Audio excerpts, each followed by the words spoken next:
Hey, welcome back to the program. If you're just tuning in, this is Real Estate Chalk Talk. We're broadcasting from the Rack Shack Barbecue Studio here in the Twin Cities. I'm Keith Ittner Sr. in the studio with Keith Ittner Jr.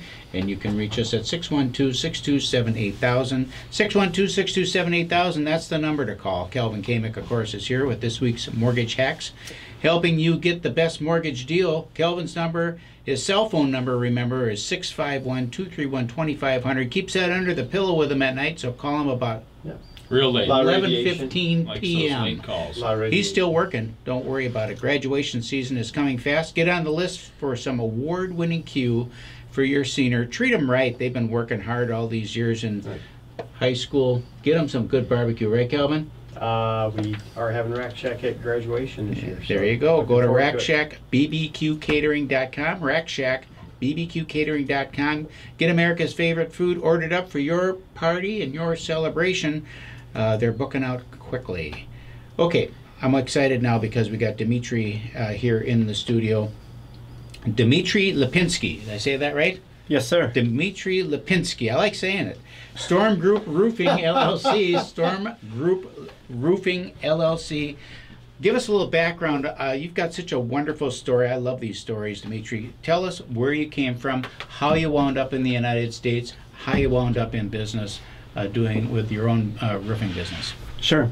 Well, first of all, thank you so much for having me. And my story began and grew up and raised in Siberia, Russia, one of the coldest places on earth. When I was in university, after second year, I decided I have opportunity to go to the United States. And how'd that come about? They have a program, student exchange. Pretty much you work in a camp in the United States. Actually, first city was Wisconsin, Eagle Lake. That's where I originally came to work in the summer camp as a kitchen staff for like 3 months. So I got working visa, got my Social Security card and all of that stuff. And my visa was supposed to expire, but you can reapply and try to work here. But it was a gate for me to legally come to the country, and I knew I'm legally. Okay, that's the key these days, right? Yep. But you can't cross the border from Russia. No, yeah, come through Alaska. I don't know. And from Siberia, you probably could have done that. Well, it's I'm in the middle of Siberia. Okay. To Alaska, it would be still like, I don't know, 18-hour flight or something. Russia is huge. Yeah. So came to United States. Then after Wisconsin, went to Chicago. Slept for a full month in a car with the 3 buddies of mine. No job. Couldn't rent an apartment because no Social Security. But didn't give up. Got my first job, $6 an hour, deli department. And then I have a friend in Minneapolis. It was 2006, so about 11 years ago. He was a siding installer. So somehow we connected. He invited me to join his crew, came and become siding installer in Blaine, Minnesota in 2006. And ever since been in construction industry and tried probably about every trade out there: installation jobs, siding jobs, roofing, work for general contractors, subcontracting, gutters, you name it. And in 2013 I started Storm Group, which is I decided to narrow down to exteriors, do roofing, siding, and gutters, be a little bit different, and ever since have success. What made you want to start your own company? Because while you were working, you're obviously on the crew working for somebody. Well, actually, my first company was in 2009. So for 2 years, I was working for a builder, general contractor, and he lost everything. A reception, came. I was his main guy. I ran 5 guys under me every day. And when the recession hit, we were doing big houses. We would take, remove roof completely and add another level. Projects like that, like $60,000, $80,000, $90,000 projects.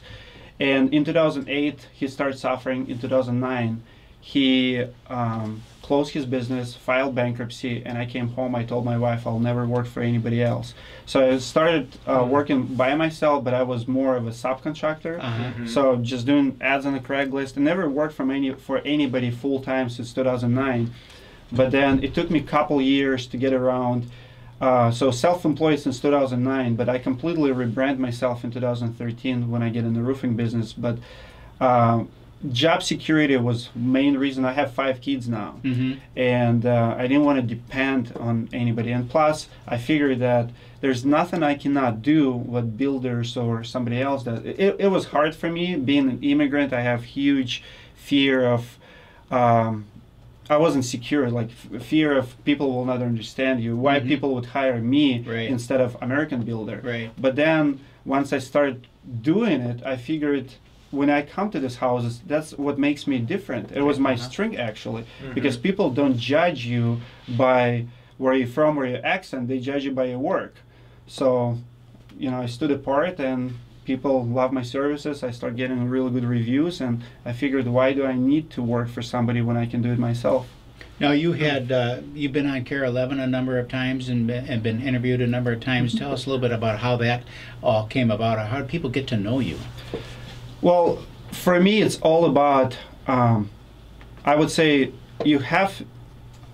One of my favorite phrases always been: wake up in the morning, go to the forest, kill something, drag it home, and cook it. There's tons of opportunities out there, and a lot of guys are missing it. They're complaining there's no jobs, there's no, you know, not enough work. For me, it's never been a problem. I don't care what to do. Even if I don't get price that I want, I lower my price, I lower my rates, and I'll make a business about it. So I've done few press releases. I've done some awkward jobs, and those jobs usually get me, you know, on a radio station. For example, a couple years ago, 2 years ago, it was winter, and we're a roofing company, so we're extremely slow, and we're in Minnesota. So my guys would work 10, 15 hours a week doing small repairs, snow removal, whatever. And I have, I've seen the news, Boston have 100 inches of snow. And I decided to open Ice Dam Company to help my employees and myself stay busy in the wintertime. So we get in the car, drove 20 hours to Boston, and few Craigslist ads because demand was there. So I did a press release that Minnesota company comes to Boston. Yep. So we actually was featured in the Boston Globe on the front page. They followed us, made a story about us, and that's how you get a business. You do something, you're willing to sacrifice, you go extra mile, people will recognize it.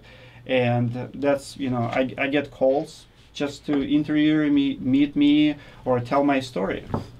So when you so when you were in Boston, did you stay busy? How long were you there? So we were there for 9 days. We did about $50,000. When I left, I have less than $1,000 in my account, and I have 4 guys with me. It was just a leap of faith. We're like, you know, we have to do something. Winter is still here, and there's a huge demand. So I left, and we were charging $450 an hour for 2 men with 1 machine.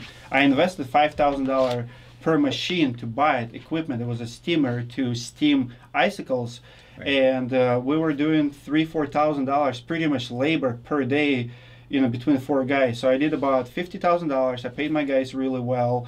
You know, it paid for the trip. Before we left Boston, we actually sold our equipment there for $8,000 to somebody else. Yeah, to somebody else. Came back. Boston Globe story, you know, published us on the front page. I called one, and we keep getting calls. So I called one guy, I say, do you want to go with me back for a couple more days? Came back for like 3 days, made another $15,000 there, and then came back. Within like 3 days, 2 guys. Well, your winter was a lot better then. Turned around quickly. And then when it got back, it was already warmer. We already started having business here. The thing is, it's there. You just have to get creative. Go get it. Pick up extra service. Do something. You know, it's not going to come to you. You have to go after it. You can't sit there and twiddle your thumbs and hope it's going to come to you. Yep. How does the business come to you now that you're established? So it's always been word of mouth. I never door knocked, you know, in my life. I've never cold called anybody. I run my business pure on referrals. We have over 550 reviews online. A lot of business comes from services like Angels List, Thumbtack, you know, Google. Like, I understand marketing. I have YouTube channel. I'm trying to get my name, my word out. I never bother people. Even when I give you estimate, I rarely gonna call you. I'll follow up maybe one time, and if you don't want to do business with me, I'll close it. And unfortunately, I have fierce competition, which is, you know, door knockers, people who go after hail. I'm not afraid because people don't like that, and I actually advertise, hey, I don't do that. What's your website and phone number? Stormgrouproofing.com. Storm Group? Yep, stormgrouproofing.com. and the phone number is 612-559-2449. So your YouTube channel is out there, and I encourage people to go and look at that. You've got a great story on YouTube that really does a good job of telling your story. I watched it myself earlier in the week as prep for the show, and it made me want to do business with you. Thank you. So we appreciate you coming on the program. Storm Group Roofing. StormGroupRoofing.com. Dmitry Lipinskiy, thanks for coming in. Thank you guys for having me. We do appreciate it. There have been some hailstorms in the area. I'm sure we'll have more this spring. So if anybody's looking to have a little roof repair done, check them out online at StormGroupRoofing.com. StormGroupRoofing.com. This is Real Estate Chalk Talk. Give us a call at 612-627-8000. That's 612-627-8000. Or log on to realestatechalktalk.com. That's realestatechalktalk.com, and we'll be right back. That was easy.